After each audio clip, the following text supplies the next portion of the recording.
ಅಲ್ಲಲ್ಲ ನಾನೇನು ಹೇಳ್ತೀನಿ, ಇದು ಗಡಿ ವಿಷಯನ ಬೇರೆ ಅದ, ಆಡಳಿತಾತ್ಮಕ ದೃಷ್ಟಿಯಿಂದ ಜಿಲ್ಲೆಗಳ ರಚನೆ ವಿಷಯನ ಬೇರೆ ಅದ. ನೀವು ಅದಕ್ಕೆ ತಳಕು ಹಾಕೋದ್ರ ಮುಖಾಂತರ ನಮ್ಮ ಜಿಲ್ಲೆಯ ಅಭಿವೃದ್ಧಿಗೆ ಹಿನ್ನಡೆ ಆಗ್ತಾ ಇದೆ ಅನ್ನುವಂಥದ್ದನ್ನು ಯಾರೂ ಗಮನಿಸ್ತಾ ಇಲ್ಲ. ಇಷ್ಟು ದೊಡ್ಡ ಜಿಲ್ಲೆ, ಕಾನೂನು ಸುವ್ಯವಸ್ಥೆ ಕಾಪಾಡುವಂಥದ್ದು ಕೂಡ ಒಬ್ಬ ಎಸ್ ಪಿಗೆ ಸಾಧ್ಯ ಇದೇನು? ಒಬ್ಬ ಡಿ ಸಿ ಎಲ್ರಿಗೂ ಆಡಳಿತಾತ್ಮಕ ವ್ಯವಸ್ಥೆಯಿಂದ ಭೇಟಿ ಆಗ್ಲಿಕ್ಕೆ ಸಾಧ್ಯ ಇದೇನು? ಒಬ್ಬ ಜಿಲ್ಲಾ ಪಂಚಾಯತಿ CEO ಎಲ್ರಿಗೂ ಲಭ್ಯ ಆಗ್ತಾರೇನು? ಈ ರೀತಿಯಾದಂಥ ಯೋಚನೆಗಳನ್ನ ನಾವು ಮಾಡಿದಾಗ ಆಡಳಿತದ ಬಿಗಿ ಎಲ್ಲೋ ಕಳ್ಕೊಳ್ತಾ ಇದೆ. ವ್ಯಕ್ತಿಗಳ ಹಿತಾಸಕ್ತಿಯನ್ನು ಗಮನಿಸಿ ನಾವು ಜಿಲ್ಲೆಗಳ ರಚನೆ ಮಾಡಲಿಕ್ಕಾಗೋದಿಲ್ಲ. ಸಾರ್ವತ್ರಿಕ ಹಿತಾಸಕ್ತಿಯನ್ನು ಗಮನದಾಗಿಟ್ಕೊಂಡು ಕೆಲವು ರಾಜಕೀಯ ಶಕ್ತಿಗಳು ನಾವು ದೊಡ್ಡ ಜಿಲ್ಲೆನ ಕಂಟ್ರೋಲಾಗಿ ಇಟ್ಕೋಬೇಕಂತೇಳಿ ಅವ್ರ ಅಪೇಕ್ಷೆ ಇದ್ರೆ ನಾವು ಅದರ ವೈಯಕ್ತಿಕ ಹಿತಾಸಕ್ತಿ ಅದ. ಸರ್ಕಾರ ವೈಯಕ್ತಿಕ ಹಿತಾಸಕ್ತಿ ಗಮನ ಕೊಡಬೇಕು, ಸಾರ್ವಜನಿಕ ಸಾರ್ವತ್ರಿಕ ಹಿತಾಸಕ್ತಿ ಗಮನ ಕೊಡಬೇಕು ಅನ್ನೋದ್ರ ಬಗ್ಗೆ ನಾವು ಚರ್ಚೆ ಮಾಡಬೇಕಾಗ್ತದೆ.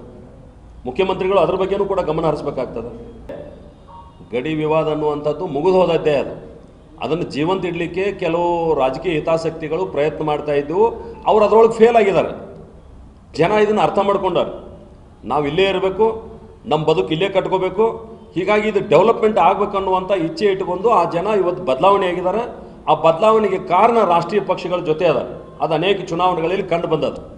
ಪ್ಲಸ್ ಸಲ ಆಫ್ ದ ರೆಕಾರ್ಡ್ ನಾವು ಯಾರ್ಯಾರು ಇದನ್ನು ಗಮನ ತರಬೇಕು ತಂದೀವಿ. ಆದರೆ ನ್ಯಾಯಾಲಯದಲ್ಲಿರ್ತಕ್ಕಂಥ ವಿಷಯಗಳ ಬಗ್ಗೆ ಹೊರಗಡೆ ನಾವೇನೂ ಚರ್ಚೆ ಮಾಡಿದರೂ ಅದು ಇತ್ಯರ್ಥ ಆಗೋದಿಲ್ಲ. ಹೀಗಾಗಿ ಇವತ್ತು ಈ ವಿಷಯವನ್ನು ನಾವು ಇತಿಶ್ರೀ ಹಾಡಬೇಕಂದ್ರೆ ಈ ರೀತಿಯಾದಂಥ ಒಂದು ದಿಟ್ಟ ನಿರ್ಧಾರಗಳನ್ನು ಕೂಡ ಸರ್ಕಾರ ಮಾಡಬೇಕಾಗ್ತದೆ. ಅದ್ರ ಬಗ್ಗೆ ಗಮನ ಹರಿಸಬೇಕನ್ನುವಂಥದ್ದು ನನ್ನ ಆಗ್ರಹ ಇದೆ. कर्नाटकातील राज्यसभेचे एक खासदार आहेत हिरण्णा कडाडी, ते बोटं मोडतायत सध्या.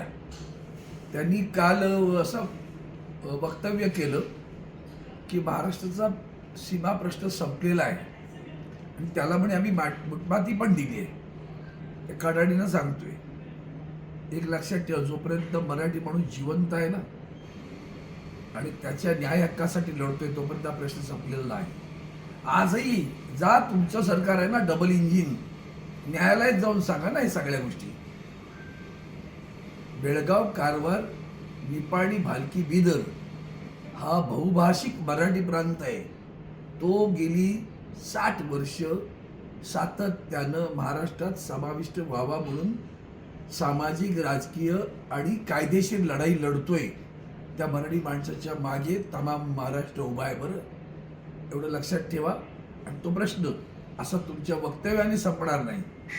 लढा तर करणं मराठी माणसाच्या अंगात आहे. फक्त बेळगावातल्या आणि कर्नाटकातल्या मराठी माणसाला सांगेन, पहा किती हिंमत आहे ती. तुम्ही तुमची हिंमत दाखवा आणि एकता दाखवा. तुमचा आमदार, खासदार निवडून आले पाहिजेत मराठी. एक कडाडी फडाडी नाही आली पाहिजे, मराठी आले पाहिजे.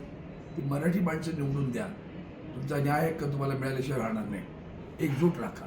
आणि महाराष्ट्र, शिवसेना, उद्धव बाळासाहेब ठाकरे तुमच्या सोबत आहे, तेवढं लक्षात ठेवा.